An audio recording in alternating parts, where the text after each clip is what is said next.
고등학교 진로 선택 고전과 윤리 핵심 개념 알아보기. 이번 시간에는 공리의 계산에 대해서 함께 알아보겠습니다. 우리가 그동안 공리주의는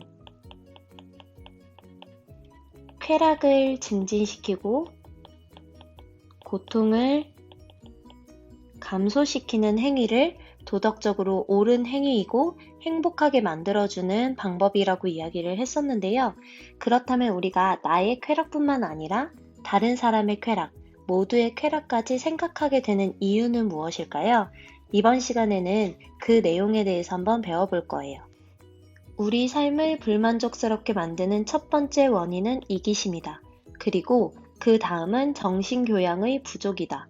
교양이 있는 사람은 자신의 삶 주변에서 흥미로운 일을 무궁무진하게 찾아낸다. 자연의 아름다움, 예술의 발전, 시적 상상력, 역사적 사건, 사람이 과거와 현재를 통해 살아가는 길, 그 미래의 모습 등 수많은 일들이 그 사람의 관심을 끈다. 모든 인간이 자신의 야비한 개별성에 묻힌 채 남에 대해 아무런 배려나 감정도 없이 조잡한 이기주의자로만 살아가는 것은 아니다. 아무리 하찮은 인간이라고 하더라도 이기주의자가 될 내재적 불가피성 같은 것은 없다. 이렇게 밀은 우리가 이기심을 가지고 있기는 하지만 우리가 교양을 가지고 있는 사람들이라면 자신의 개별성과 이기심에 묻혀 있지 않고 남에 대해서 배려, 감정을 가지게 된다는 이야기를 하고 있어요. 이어서 읽어볼게요. 비록 정도는 다르지만 올바르게 양육된 사람이라면 누구든지 자신이 의미를 부여하는 일에 애정을 쏟고 공공선에 진지하게 관심을 가질 것이다. 관심을 가질 것도 많고 즐길 것도 많으며 동시에 고치고 개선할 것도 많은 세상에서 이렇게 웬만한 수준의 도덕적, 지적 소양을 가진 사람이라면 누구나 주위의 부러움을 살 만한 삶을 영위할 수 있다. 여기서 공공선이라는 건 공공의 좋음, 공공의 이익을 의미하겠죠. 우리가 웬만한 수준의 도덕적, 지적 소양을 가진 사람이라면 나라는 존재가 속해 있는 이 사회 혹은 국가 등 공동체의 이익을 생각할 수밖에 없다는 거예요. 이 공동체와 사회의 이익이 많아지면 많아질수록 그 안에서 사는 나의 행복도 더 높아질 수밖에 없으니까요. 또 이어서 읽어볼게요. 공리 이론의 옹호자들이 때로 어떤 행동을 하기 전에 그것이 일반 행복에 어떤 영향을 주는지 그 파급 효과를 계산하고 측정할 시간이 없다라는 주장에 대해서도 반박할 수 있어야 한다. 인류에게는 과거 역사라는 길고 긴 시간이 있었다는 사실, 이 긴 시간 동안 인류는 경험을 통해 행동의 경향을 배워왔다. 이런 경험이 우리 삶의 모든 도덕률은 물론 사려 깊은 지혜의 기초가 된다. 어떤 윤리적 기준이든 사람들을 전부 어리석게 만드는 내용을 담고 있다면 그것이 제대로 작동할 수 없다. 공리주의에게는 이러한 비판이 일 수 있어요. 나의 쾌락을 계산하는 것도 그렇게 힘든데 이 문제 상황에 관련되어 있는 이해 당사자들의 쾌락과 고통까지 언제 그걸 다 계산하고 측정해서 행동을 하느냐는 거죠. 여기에 대해서 밀은 우리는 과거 역사라는 길고 긴 시간이 있었고 경험이 쌓였다는 거예요. 공리주의자들은 경험주의자예요. 경험주의자라는 거는 우리의 경험과 경험이 쌓여서 이 경험들이 보편적으로 나타내고 있는 것들이 하나의 도덕률이 될 수 있다고 보는 거죠. 즉, 우리가 문제 상황마다 새롭게 판단을 내리기는 하지만 다른 사람의 경험, 그리고 나의 경험에 빗대어 보았을 때 이 문제 상황에서 어떻게 행동하고 어떤 도덕률을 사용해야 되는지 정도를 바로바로 계산하지 않고도 떠올릴 수 있다는 거죠. 경험을 통해서요. 이어서 한번 읽어볼게요. 그 정도는 아닐지라도 어떤 가설을 택하든지 이쯤이면 특정 행동이 자신의 행동에 어떤 영향을 주는지 나름대로 확실한 판단을 할 수 있다. 이렇게 해서 전에 내려온 판단이 보통 사람들에게는 도덕률이 되는 것이다. 전해져 내려온 윤리적 규칙이 결코 신성한 권리가 아닐 수도 있다. 사람들이 일반 행복에 미치는 행동의 효과에 대해 배워야 할 것이 많은 것도 사실이다. 라고 이야기하는데요. 물론 우리의 경험치가 쌓인 이 경험들이 어떤 문제 상황에서 그때그때마다 계산을 하지 않고도 꺼낼 수 있는 도덕률이 되어줄 수는 있겠지만 이게 잘못될 수도 있다는 거예요. 그렇기 때문에 이러한 도덕률, 잘못된 도덕률을 꺼내지 않고 제대로 된 도덕률을 꺼내기 위해서 더 많은 경험들을 배우고 실수하지 않기 위해 노력해야 한다는 거죠. 이걸 밀은 교육의 필요성이라고 보았어요. 자, 그러면 공리의 계산에 대해서 저번 시간에 배웠던 내용을 한번 복습하고 넘어가 볼게요. 벤담의 양적 공리주의와 밀의 질적 공리주의를 비교해 볼게요. 벤담의 양적 공리주의에서는 공리를 계산하는 방법으로 7가지 기준을 제시해요. 혹시 생각이 난다면 선생님이 이야기하는 거에 맞춰서 함께 이야기해 볼게요. 강도, 지속성,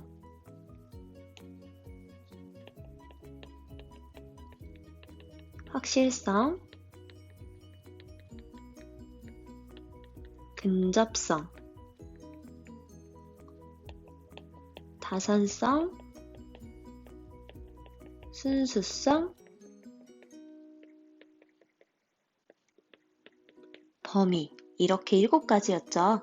벤담은 이 7가지 기준으로 쾌락의 양을 계산할 수 있다고 보았어요. 얼마나 센지, 얼마나 지속이 되는지, 얼마나 확실하고 우리와 얼마나 가까이에 있는지, 그리고 다른 부수적인 쾌락들을 얼마나 많이 낳는지, 고통과 섞여있지 않고 얼마나 순수한 쾌락인지, 그리고 다른 사람들에게까지 얼마나 쾌락의 영향을 미칠 수 있는지를 가지고 양을 계산할 수 있다고 보았고요.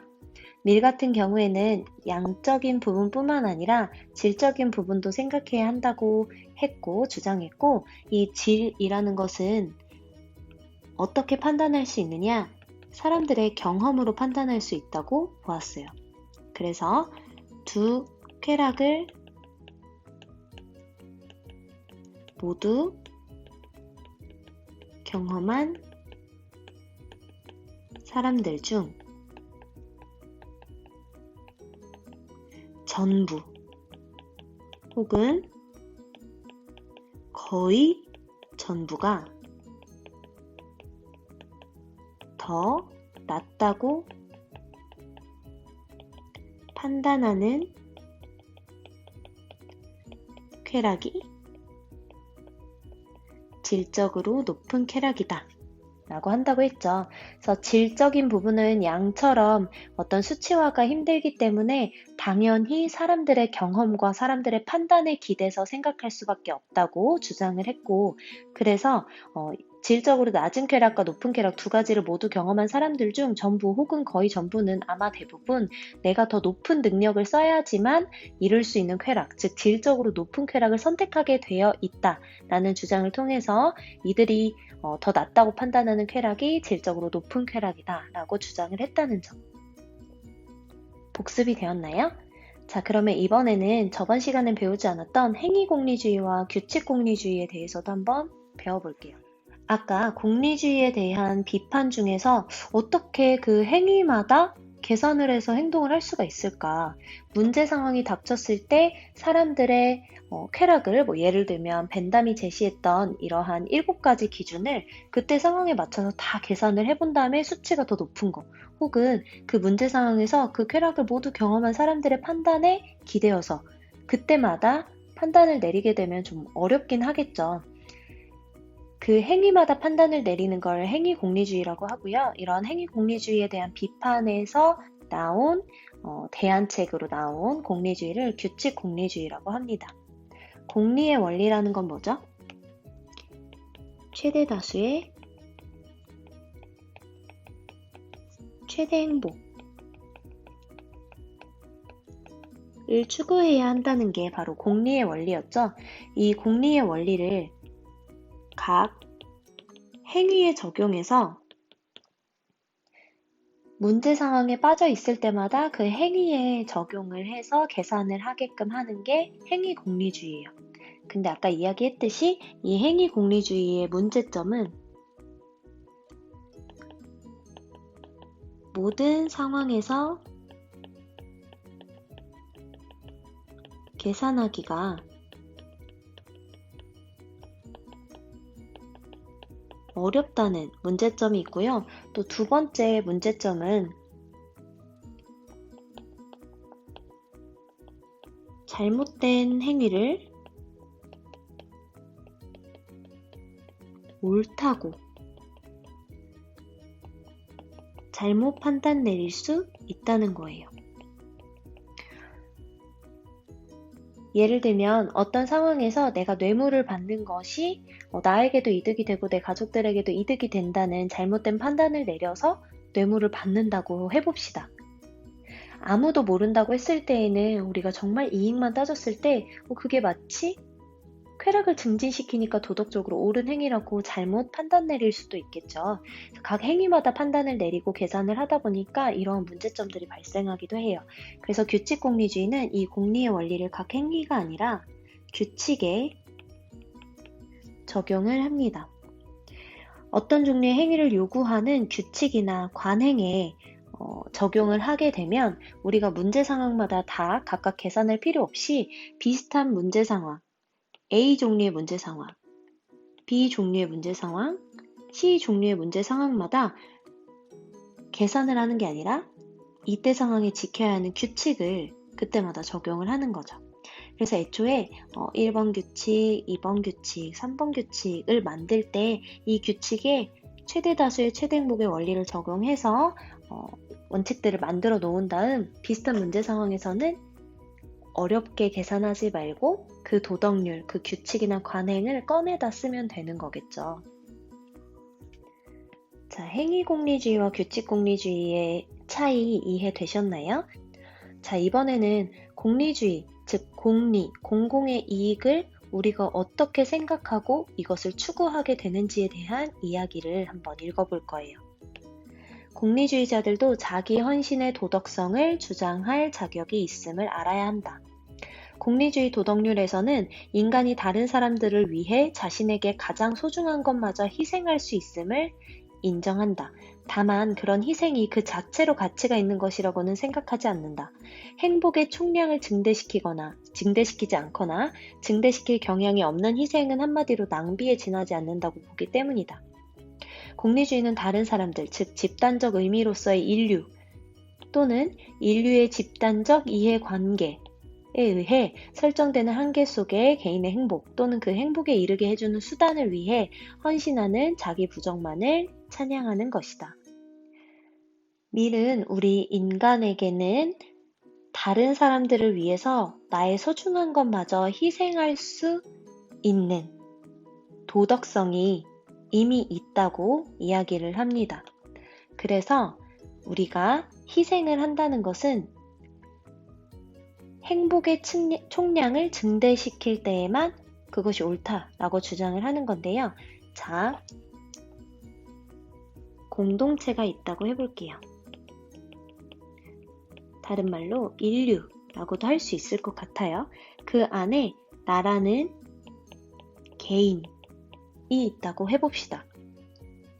우리가 행복의 총량을 계산할 때 나의 행복뿐만 아니라 인류의 행복까지도 계산을 하게 되어 있죠. 우리는 이 인류의 행복을 증대시키거나 또는 인류의 집단적 이해관계에 의해서 설정된 한계 속의 개인의 행복. 이 말은 이 공동체의 행복이 증진되어야지만 나의 행복도 증진될 수 있는 상황 속에서 이런 상황을 만들기 위해선 나의 희생이 불가피해. 내가 희생을 해야지만 우리 인류가 행복해질 수 있고, 그리고 이 인류가 행복해졌을 때에 내 행복이 결정되는 그런 상황 속에서 나도 행복해질 수 있다고 보면 나의 희생을 찬양할 수 있게 된다는 거예요. 즉, 희생을 어렵지 않게 할 수 있다고 생각을 하는 거죠. 다만 나의 희생도 또한 고통이기 때문에 인류의 행복을 증진시키지 않는 고통은 필요 없다 낭비다라고 주장을 했어요. 그러니까 무조건적으로 희생을 하는 게 아니라 인류가 행복해질 수 있고 이 인류의 행복에 의해서 나도 언젠가는 혹은 가까이에 행복을 누릴 수 있다라고 한다면 그 정도의 희생은 내가 감수할 수 있는 존재다라는 것을 밀은 인정하는 것이죠. 그래서 인간에게는 자기 헌신의 도덕성이 있다라는 것을 주장했다는 점. 밀은 이러한 이상에 최대한 가까이 가기 위해 어떤 공리주의의 원칙을 만들어서 주장했는데요. 두 가지예요. 첫 번째, 모든 개인의 행복이 전체 이익과 가능하면 최대한 조화를 이루도록 법과 사회제도를 만들어야 한다. 즉, 나의 이익과 전체의 이익이 가능하면 최대한 조화를 이루어야 한다는 거죠. 하지만 아까 같은 상황처럼 내가 희생을 해야지만 인류 전체의 행복이 높아지고 그 인류의 행복에 의해서 내 행복이 결정되는 경우에는 내가 희생을 할 수도 있다는 거예요. 전체의 이익을 높이기 위해서 하지만 가능하면 최대한 조화를 이루도록 해야 한다는 거. 그 다음 두 번째로는 교육과 여론은 사람의 성격 형성에 지대한 영향을 끼치는 만큼 모든 개인이 자신의 행복과 전체의 이익 사이에 특히 보편적 행복을 달성하기 위해 요구되는 긍정적이고 부정적인 행동 양식, 그리고 자신의 행복이 서로 끊을 수 없는 관계임을 분명히 깨닫게 해주어야 한다. 라고 이야기를 하고 있는데요. 물론 인간이 이기적이지 않고 인류의 행복을 위해서 자기 부정을 할 수도 있는 도덕성을 가지고 있기는 하지만 우리가 교육과 여론을 통해서 꾸준히 나의 행복과 전체의 이익이 계속해서 연결되고 있다는 점, 그리고 내가 어떤 행동을 하느냐에 따라서 전체의 행복이나 쾌락에 영향을 끼칠 수 있다는 점, 그리고 전체의 행복이나 쾌락이 낮아지면 나의 행복이나 쾌락도 똑같이 낮아질 수 있다는 점 등을 계속해서 가르쳐 주어야 한다는 거예요. 그래야 어느 누구든 공공의 이익과 배치되는 행동을 통해서는 지속적으로 행복을 느낄 수 없다는 것을 알게 되기 때문이죠. 우리가 멀리 보면 공동체의 이익을 생각하게 되지만 내 눈앞의 이익만 생각하게 되면 사실 전체의 이익은 고려하지 않고 나의 순수한 이익만을 챙기게 될 수 있어요. 그래서 이런 교육과 여론의 역할이 특히 중요하다고 생각을 했습니다. 네, 이번 시간에는 공리를 계산하는 방법, 그리고 이러한 공리의 원리를 각 행위마다 적용하거나 혹은 규칙에 적용하는 방법, 그리고 우리가 나의 이익뿐만 아니라 공공선에도 관심을 가지고 있는 교양 있고 도덕성이 깊은 인간이라는 점에 대해서 다시 한번 알아보았는데요. 오늘도 열심히 들어줘서 고맙고 수고하셨습니다.